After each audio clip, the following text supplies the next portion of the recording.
अस्सलाम वालेकुम नाज़रीन, 20 नवंबर 2024 का ये दिन है। रेड जोन एरिया है, पाक सेक्रेटेरिएट का इलाका है और सामने मैं आपको मकाम डी चौक दिखाता हूँ। तो यहाँ से आप देख सकते हैं कि ये वो मकाम है जहाँ पर पीटीआई की जानिब से कॉल की गई है और पीटीआई यहाँ पे धरना भी कर सकता है और साथ में जो पीटीआई के जो कारकुन हैं वो यहाँ पर पहुँचेंगे जुलूस की सूरत में। और ये जो जुलूस है उसकी जो डायरेक्शन मैं बता दूँ आपको, ये सामने ये जो आपको टावर नज़र आ रहे हैं, ये ब्लू एरिया है, इसके बिल्कुल बराबर में जो रोड है शहीद मिलत रोड जो है, यहीं से ये लोग पीछे की जानिब से आएंगे जहाँ पर सेंटोरस मॉल इसी साइड पे आगे की तरफ सेंटोरस मॉल बना हुआ है। और फिर ये जो डायरेक्शन आपको नज़र आ रही है मकाम डी चौक, यहाँ पर इन्होंने इकट्ठे होना है। लेकिन अभी जो लेटेस्ट पोजीशन है आज की, आज बरोज़ बुध है और 20 नवंबर है, तो आप ये कह लें कि अभी फ़िलहाल यहाँ पे किसी किस्म का कंटेनर मौजूद नहीं है और ना ही कोई पुलिस एहलकार हैं, ना ही कोई दीगर कोई हमें ऐसी कोई सूरत हाल या कोई आप ये कह लें कि इस्लामाबाद को लॉक करने की जो सूरत हाल है वो अभी लॉकडाउन हमें नज़र नहीं आ रहा। लेकिन ये डिपेंड करता है कि जब 24 नवंबर नज़दीक आएगा या फिर आप ये कह लें कि जुम्मे वाले दिन मुमकिन है कि यहाँ के जो रास्ते हैं वो मुकम्मल तौर पे बंद हो सकते हैं या हफ्ते वाले दिन बंद हो सकते हैं, इसलिए कि जो कॉल दी गई है वो 24 नवंबर बरोज़ एतवार की है। तो अभी ये देखना बाकी है कि एतवार को यहाँ पर क्या सीन्स बनते हैं, क्या सूरत हाल रहती है।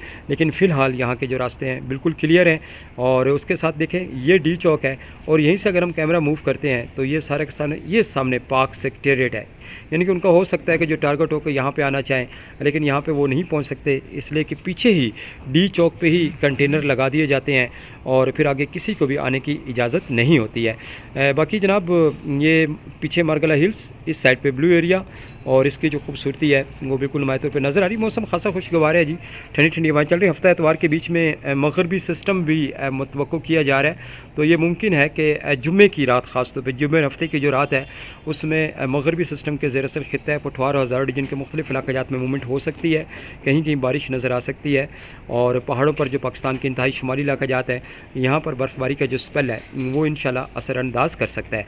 बाकी उसी स्पेल के ज़ेर असर रावलाकोट, आज़ाद कश्मीर, मलका कोसार मरी, नथिया गली गिलियात, अयूबिया ठंडियानी के मुख्तलिफ इलाक़ात में माशाल्लाह से जो बारिश का जो स्पेल है वो इंशाल्लाह असरअंदाज कर सकता है।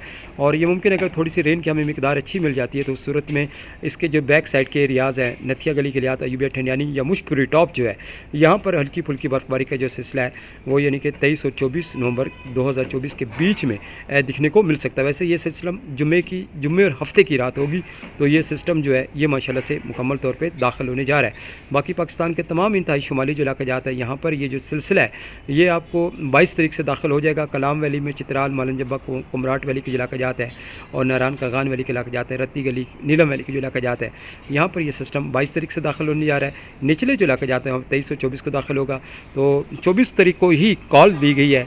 तो यहाँ पर देखते हैं जी कि क्या सूरत हाल बनती है और रेन की क्या सूरत हाल रहती है। लेकिन फ़िलहाल रास्ते बिल्कुल क्लियर हैं।